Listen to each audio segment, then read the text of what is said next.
Nouvelle édition du journal sur ESTV. Bienvenue à tous. À la une, les finalistes des écoles professionnelles de l'enseignement prévoient d'organiser des manifestations publiques à Brazzaville à la veille du 15 août prochain. Ceci en réponse au silence du gouvernement dans le traitement de leur dossier d'intégration à la fonction publique. Ce lundi, Ulrich Adjobi et Eric Kabamba les ont surpris en pleine préparation à l'ENS, compte rendu dans ce reportage.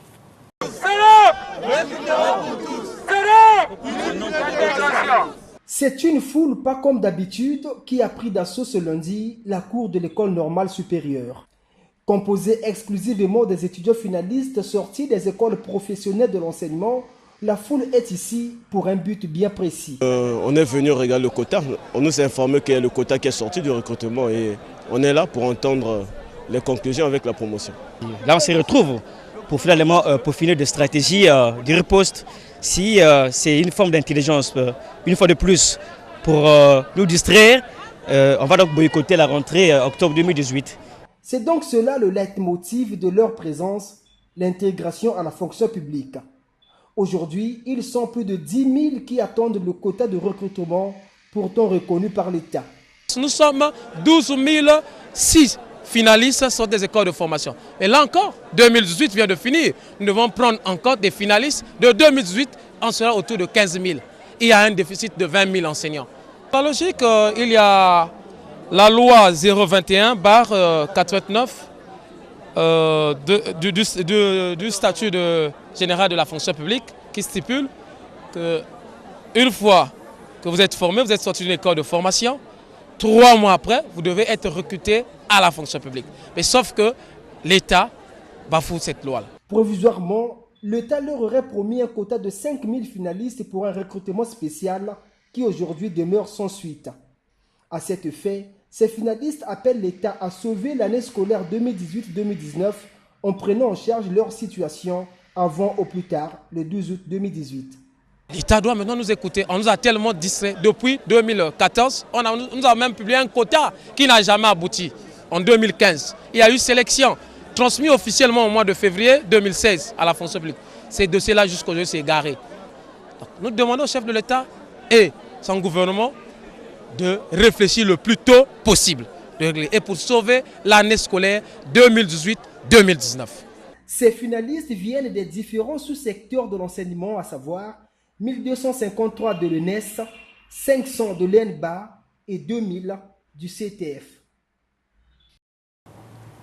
Et puis, à l'issue de ces retrouvailles, la coordination des diplômés des écoles professionnelles de l'enseignement a rendu public un avis de manifestation. Avis dans lequel elle informe le gouvernement de la mise en valeur de ses droits sur l'organisation des sit-ins. On écoute son secrétaire général. Vu la Constitution du 6 novembre 2015, en ses articles 1, 27, 29 et 30, vu la loi 021/89 du 14 novembre 1989, vu la publication des notifications des quotas du 13 octobre 2015 relatifs au recrutement dans la fonction publique, vu la violation du protocole d'accord par le ministre de la fonction publique et de la réforme de l'État du 27 juillet 2016 portant respectivement sur le quota de recrutement des enseignants dans la fonction publique qui, normalement, devrait être publié depuis le 31 octobre 2016 et la publication de décrets et arrêtés le 31 décembre 2016. Vu le non-respect des accords du 18 janvier 2017 entre le gouvernement et les partenaires sociaux de l'enseignement, vu le non-respect des conclusions de la réunion interministérielle MEPSA, ministère de l'enseignement technique, vice-primature d'une part, avec les partenaires sociaux de l'enseignement, CEDEP, intersyndical des vacataires et bénévoles, le panel d'autre part du samedi 31 mars 2018, présidé par le vice-premier ministre. Vu le discours du chef de l'État lors de l'inauguration du lycée de la Révolution, prenant acte du déficit en personnel enseignant. Vu la non-publication du recrutement spécial 2018, selon la note explicative des départs à la retraite du 30 avril 2018, signée par les différents directeurs de cabinet concernés par ce recrutement, la CEDEP, après avoir épuisé toutes les voies légales des recours et constaté le non-respect des engagements pris par le Premier ministre, informe le gouvernement de la République qu'à compter du 12, 13, 14 août 2018, elle procédera à la mise en valeur de ces droits en lançant des sit-ins dans les ministères concernés. Le ministère de l'enseignement primaire, secondaire et de l'alphabétisation, MEPSA, le ministère de la fonction publique, de la réforme de l'État, du travail et de la sécurité sociale, le ministère des Finances, du budget et du portefeuille public, la primature. Enfin, seuls les silences et l'indifférence du chef de l'État et de son gouvernement à notre cri de cœur seront responsables de ce qui vont s'en suivre. Fait à Brazzaville le 23 juillet 2018 pour l'Assemblée générale. Sous un autre chapitre, une école, un champ, pourquoi pas aussi une armée, un champ. Cette question a été examinée au dernier Conseil des ministres. Il a également été annoncé que les forces armées congolaises devront désormais s'impliquer dans les travaux d'agriculture et d'entretien routier. À ce sujet, nombreux des Brazzavillois ont réagi ce lundi au micro de Vivas Mambwana. Au dernier Conseil des ministres du 20 juillet dernier, les militaires se sont vus ajouter une nouvelle tâche dans leur première mission régalienne. C'est celle d'appuyer le plan national de développement à travers les activités agricoles et de génie civil comme au beau vieux temps. Le président de la République a instruit le gouvernement à inscrire dans les axes prioritaires du PND la mise au point des unités de génie travaux pour permettre aux cadres et agents des forces armées congolaises de s'impliquer dans les travaux lourds d'agriculture et d'entretien routier aux fins de soutenir les efforts des populations confrontées aux réels problèmes de dégradation des routes et pistes agricoles malgré leur volonté de relever le défi de la sécurité alimentaire. À cette mission, les populations de Brazzaville réagissent favorablement, car pour plusieurs, les militaires jouent un rôle essentiel. C'est une très bonne décision. Nous voyons des militaires se balader à longueur de journée, partir le matin à un rassemblement et après le rassemblement, le militaire attend soit 14 heures pour finir. J'étais très heureux d'apprendre à la télé, par exemple, qu'on veut revenir, que les militaires, par exemple, puissent faire les routes, le génie, parce que le boulevard a été fait par l'armée. Ils avaient un service de génie. Maintenant qu'on revient, c'est une bonne chose. Les génies, ils ont des maçons, des menuisiers. Ils ont partout. Et dernièrement même, ils ont construit un mur là vers la milice. Là. Ce sont des militaires qui les ont construits. Puisque nous parlons de la diversification de l'économie, que les militaires, c'est une suggestion, je ne les impose pas, que les militaires se jettent à l'eau pour que l'agriculture, mette la main aussi à l'agriculture, pour que l'on fasse comme hier, une école, un champ, une corporation militaire, un champ. Avec une terre fertile, le Congo a de sérieux atouts pour diversifier son économie. Une main forte des agents des forces armées congolaises ne peut qu'être vue d'un bon œil. Le 29 juillet prochain, le peuple malien ira aux urnes élire son nouveau chef d'État. La communauté malienne vivant à Brazzaville, elle également fait sienne cette élection présidentielle ce dimanche dans la capitale. Les partisans de Soumaïla Cissé ont organisé un carnaval motorisé et un meeting en salle. Question de soutenir leurs candidats. Jude Moutali et Anthony Gonza nous en disent un peu plus. Ce carnaval motorisé des partisans du candidat de l'Union pour la République et la démocratie URD, Soumaïla Cissé, est parti de la rue Mbaka à Poto-Poto à la maison communale de ce même arrondissement, en passant entre autres part l'avenue de France, la rue Mboshi, l'avenue des Trois Martyrs, l'avenue Mayongabi et l'avenue de l'Oyuya. Un seul objectif, solliciter le suffrage des Maliens vivant à Brazzaville. Le but organiser tout ça, c'est que nous sommes en campagne des élections présidentielles dont le premier tour est prévu pour le 29 juillet, c'est-à-dire que le dimanche prochain. Après ce carnaval, les membres de l'URD et des autres partis politiques et associations qui soutiennent le candidat Soumaïla Cissé se sont retrouvés à la maison polyvalente de la commune de Poto-Poto pour échanger. Ici, il a été question de présenter le projet de société de Soumaïla Cissé. Tout ce qui se passe au Mali aujourd'hui comme solution, c'est tracé par Soumaïla Cissé. Malgré qu'il n'est pas présent, parce qu'il était déjà ministre de l'économie au Mali pendant des années, il était à l'UEMOA. Donc déjà, tout ce qui se passe au Mali comme solution déjà, c'est son programme. Le message, c'est pour mobiliser les autres femmes à aller chercher les cartes d'électeurs à l'ambassade du Mali et pour aller voter massivement le 29. Ils sont au total 24 candidats en lice pour cette présidentielle du Mali qui se tiendra le 29 juillet prochain. Direction le Sénégal, le président chinois Xi Jinping a foulé le sol dakarois le week-end écoulé pour une visite de travail de 2 jours. Une séance de travail entre les deux chefs d'État à la présidence a débouché sur la signature de 2 accords. Sika TV nous en parle.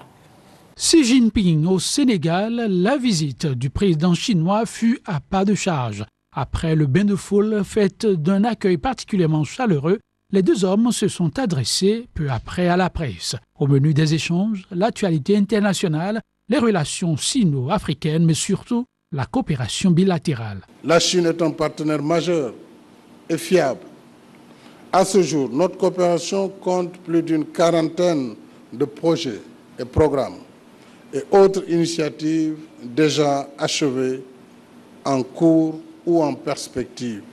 Le parcours du peuple chinois est clairement un message d'espoir pour dire que le sous-développement n'est pas une fatalité. Au président chinois Xi Jinping de redire toute son admiration pour le Sénégal et son intérêt particulier pour le continent africain.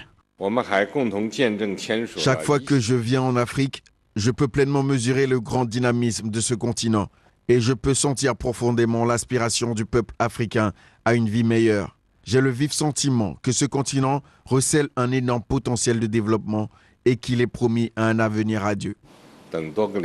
Cette rencontre a permis aux 2 dirigeants de signer 10 accords dans des domaines liés à la justice, la coopération économique et technique, les infrastructures, la valorisation du capital humain et l'aviation civile. La visite de Xi Jinping est la 2e d'un dirigeant chinois dans ce pays après celle de Hu Jintao en février 2009. Restons à l'étranger. Le ministre de la Sécurité et de la Protection civile togolais a interdit toute manifestation de rue du 23 juillet au 1er août prochain. Cette annonce intervient au moment où la coalition de l'opposition sillonne les villes interdites aux manifestations. Sika TV, une fois de plus. Le gouvernement togolais interdit les manifestations sur toute l'étendue du territoire national du 23 juillet au 1er août. Période au cours de laquelle Lomé, la capitale togolaise, doit accueillir plusieurs rencontres internationales qui nécessitent, selon le ministre de la Sécurité et de la Protection civile du pays, de la sérénité pour travailler. Lomé accueille en effet cette semaine-ci la réunion des experts de l'Agence pour la sécurité de la navigation aérienne en Afrique et à Madagascar, à Sekna, la réunion conjointe des ministres de la Communauté économique des États de l'Afrique de l'Ouest et ceux de la Communauté économique des États de l'Afrique centrale, en prélude au sommet des chefs d'État des 2 zones, les 30 et 31 juillet. L'interdiction de manifester provoque l'étonnement dans l'opinion publique, la coalition de l'opposition ayant programmé des réunions publiques sur toute l'étendue du territoire national jusqu'au 29 juillet. Cette décision des autorités togolaises surprend plus d'un, les facilitateurs menant des actions pour inviter le gouvernement togolais à étudier la possibilité d'étendre le droit de manifester à l'ensemble du territoire national. Le ministre de la Sécurité a toutefois rassuré la coalition que les meetings de Sévier à Takpamé et Palimé ne sont pas concernés par l'interdiction de manifester.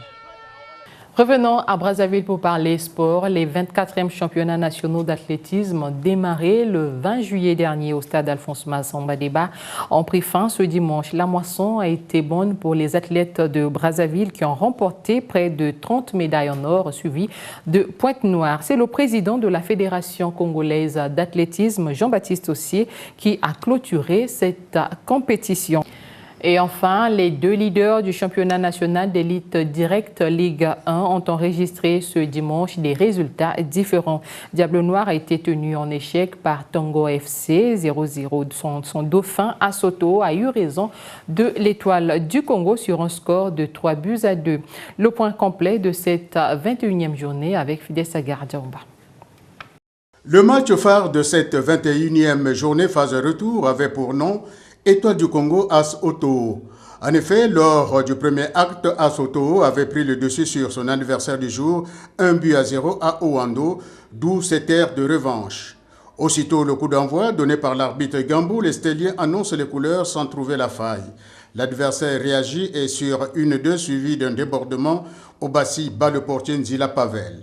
1-0. Blessé, Étoile tente de refaire le retard. C'est un autre but qui est marqué toujours par Obassi. Le staff technique recadre le jeu. C'est la réduction du score. À la reprise, As Otoo obtient le 3e but. Tout le monde pensait que le match était plié, erreur. Les Stéliens reviennent à 2-3. Le suspense gagne les deux camps. Il reste 3 minutes de temps additionnel.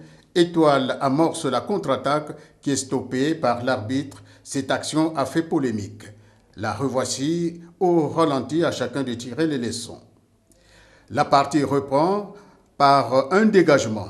Score final, 3-2 en faveur de As Otoo, qui a repris la tête du championnat devant Diable Noir avec 47 points.